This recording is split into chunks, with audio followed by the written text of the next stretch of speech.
talk me through how you prep for each episode. Yeah, so it's quite different between the two different types of episodes. Literally, for the ones where it's Maddie and I, we have a WhatsApp group just between us where we will drop in as little information as possible so as not to give away what we want to talk about, but enough information to jog our memories about what the story is or the topic is. And so it's this incredibly cryptic chat, where you'll just a screen grab will appear or some random line will appear and you're like, where is this going to go?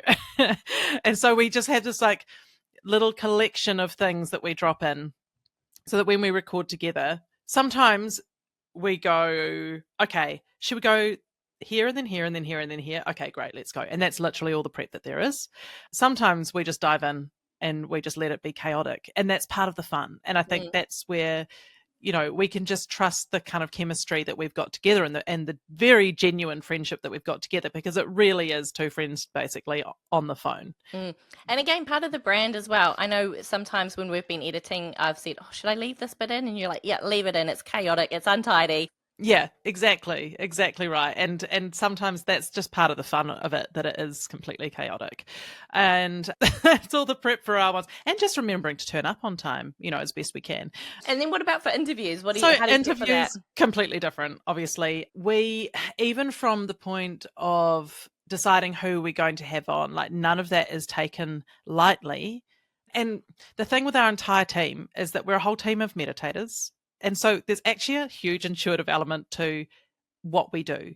And a lot of it is, when we're trying to decide if we should have someone on, we really only suggest it if we're like, I'm feeling this yourself. And then you go to the other person, you're like, are you feeling this? And they're like, yeah, okay, great. And that's how we'll decide that we'll have that person on. We want to think about, well, what's the angle of the interview going to be? How is this relevant? And how will this resonate with our listeners and our audience? What are the questions that they're going to want to know? What's happening in their lives where there's going to be that similar rub for them. And so obviously, we'll go and we'll look at what we can find on our guest. We'll figure out, okay, what are the parts that we want to pull from, also leaving space for it to go just in a completely different direction, which occasionally it has, but that's been a natural way for it to go. And so in that sense, you're like, well, this is the natural flow of things and we'll go with it. And we'll sometimes look at some other things I've done. Occasionally I listen to, not occasionally, sort of regularly, if they've been on other podcasts, I might listen to them, because sometimes I want to hear the parts of what they speak about. If they're speaking about a topic they often speak about, what lights them up, like what really lights them up, because I want to bring that energy through in what they talk about on Untidy. Yeah. Because a lot of it is about what is the energy that this person can bring to the conversation. So much that comes through. Yeah, that's a really good point, because I do the same. I love to listen to my guests speaking, not just from a content perspective, like not just what they're going to answer, what questions should I ask, but also how they will answer the question. And that's in terms of energy, like you say, but also like, are they a talker? Are they going to just talk my ear off? How many questions am I going to need to write? Or am I going to need to really encourage more of a conversation to flow? And so, yeah, I find listening to past interviews really useful for that. Yeah. And in fact, I had an example of that recently where this person had an incredibly fascinating topic, but not a natural talker. And so then you got to go, okay, so how am I going to step through this conversation in a way that feels really natural and encouraging, but it, is going to flow. And I think that that's where bringing out the things that light them up as a person makes a big difference, because then once they're on a roll with that and they've got that feeling, then it leads on to other things. And so we'll formulate the questions. So usually one of us will take the lead on prep, and then we'll send that document to the other person to add things in or edit as they see fit. And we'll make sure that we're both well organized before we get on, so we know the topic well, we know who we're speaking to well, and then we just go for it. And as we are interviewing the person, we both have our the prep doc up in front of us. So sometimes we actually have to make little notes to one another as we're going through, or sometimes we'll just be like deleting or adding things or something like that. So there's quite a bit of multitasking that's going on. The other thing I think about a lot is what's the audience going to want to know? Like if I was listening to this conversation, what are the questions that I would be dying to ask? And so when I'm asking a question, I'm asking because I can feel it. And it's a funny feeling, like I can feel this kind of like prickle coming up, from the field of this is going to be the thing that people are going to want to know or question or be curious about, or an issue that they're dealing with themselves. And it's my job to feel what that is and bring that forward. Yeah, exactly. I think keeping your audience front of mind for everything that you do in your podcast is absolutely crucial. You can have a podcast just because you love talking and it's for you, but don't expect your audience to resonate with it until you've brought them in on something and really created it for them. And building a community is really key to a successful podcast. Engaging with your listeners in a way that's relatable, makes them feel part of something bigger. And this is something that you have done so well with Untidy. Like you've built such a solid community and you make people feel like part of something bigger than themselves. Can you talk me through how you've built that? Yeah, and that's always what we wanted. This has always been important because that's something that was a lifeline to me when I needed it.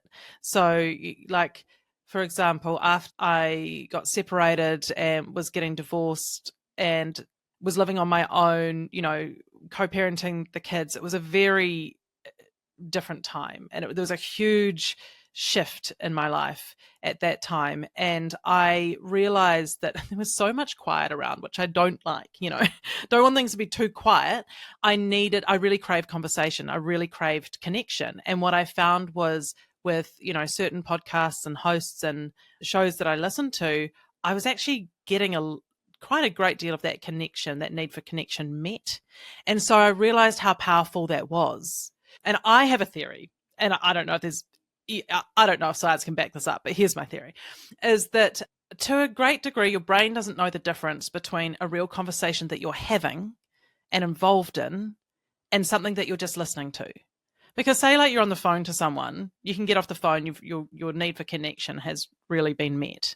I think it's the same with podcasts. So if there's something going into your ear where you feel connected to the people that are speaking and you feel a sense of resonance and familiarity, I think that actually does a huge amount for your mental health. It certainly did for me at a time when I needed it most. And so understanding the power of that and understanding, that our audience and some of the things that they were feeling and going through and that sense of isolation, the community aspect was always really important to us. We're making the show for the people in this steaming hot mess we call parenthood, or just in any steaming hot mess, because we've got a lot of people who listen who aren't parents, and we want to honor the person within the parent as well, because so often when you're a parent, you're just kind of reduced to the role that you play in other people's lives, and your sense of individuality and identity takes a back seat, and that sucks. And so we want to speak to them, and so we always made a point of making it inclusive and saying, hey, like, get in touch and like tell us, who do you want us to talk to and what do you want us to talk about and what are the issues that are going on for you and what do you think about that, and made a real point of being responsive to our audience as well. And it's so lovely when people will actually come up and say hi, or they send a message, or they tell us a story, and they genuinely are such an important part of it, because it really helps to shape the show. Because we need to understand, what is happening with people, and we want to have that reciprocal relationship with them as well. So Instagram really is the biggest home for our community. And, we invite people to email us as well. The Instagram DMs is really where it's at. Yeah.